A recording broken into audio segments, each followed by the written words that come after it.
The questions keep coming. I hope you're ready. I am ready. First and foremost, people want to know, do you take in any kind of an animal? Does it have to be a dog? Does it have to be a cat? We take in any kind of pet animal.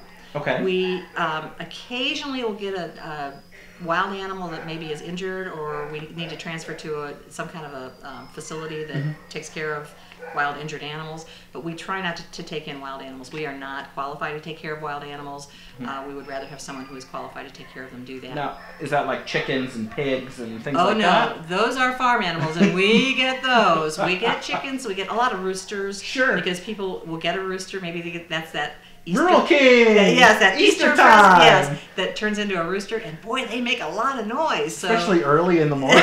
Or kind of all day long, too. So suddenly the rooster's running loose, and we do get those. We have had horses here, pigs, goats, hamsters, gerbils, rabbits, guinea pigs, mice, rats. We've gotten a peacock. Wow. We got an African spurred tortoise one time. Mostly dogs and cats, but we do get those odd, unusual animals that people have had as pets. We get sugar gliders. Occasionally get birds, so we have quite a few things. One time we did get a badger that was injured, and they found it in the city. Really? Yeah. So who knows how it got there? One time we got a timber rattlesnake, which was a little bit disconcerting. It was not a very happy timber rattlesnake. Did you bring him into the building? Yes, he was in an aquarium, but yes, he was brought into the building, and we shuttled him off to the Department of Natural Resources because that's an endangered species, and it's really not legal to have them anyway. So we did get the. Did you find him, or did somebody surrender? He was part of a meth lab raid. So surprise! Yeah, there's a snake. there's a snake, and it's not a nice snake. We got a caiman one time. It's a relative of a crocodile, and he was again another drug bust. Wow. Critter. You wouldn't think that would be in the back of my mind. I guess I wouldn't think that would go hand in hand, but I guess it's amazing. I think it's just that unusualness, maybe that real tough kind of thing. Yeah. So here's my snake. Yeah, and here's my crocodile. But so we get a lot of different kinds of animals. But if they're a pet, we'll take them.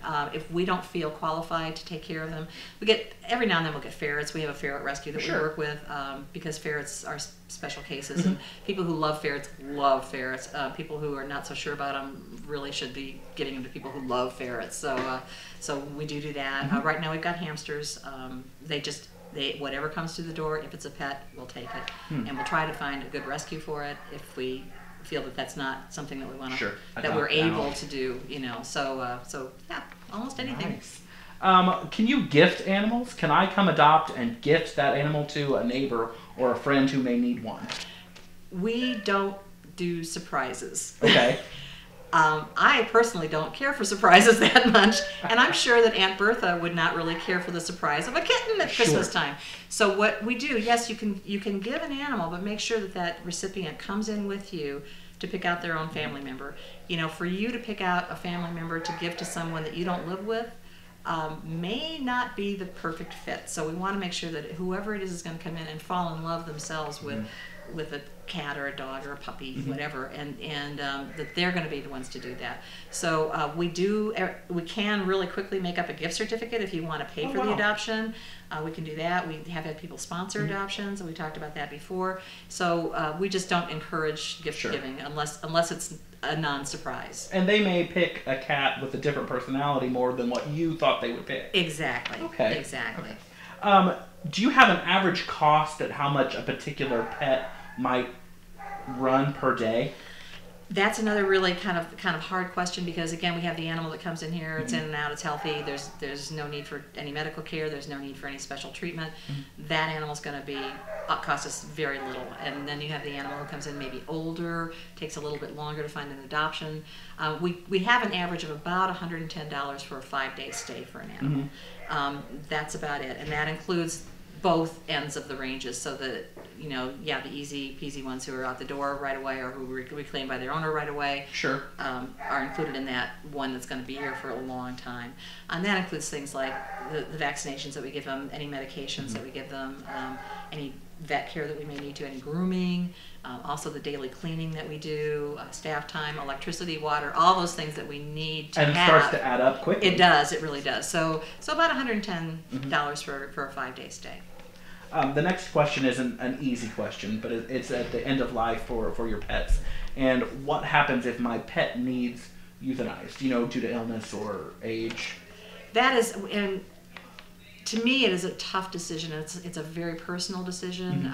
We've had animals come in as strays that are just ancient, and we wonder, why hasn't the owner given this some thought? And there are other animals that people bring into us to euthanize that are like 2 years old that are fine.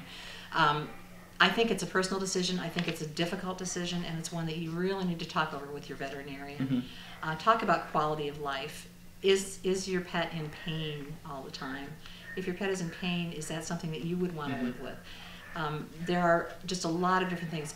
How upset are you about living with this pet who is suffering? And so you have to take all those things into consideration to make that decision. It's tough. I've done it. It's not easy, and I've done it for my own animals as well as for some animals here, and it's a really difficult thing. But do talk to your veterinarian.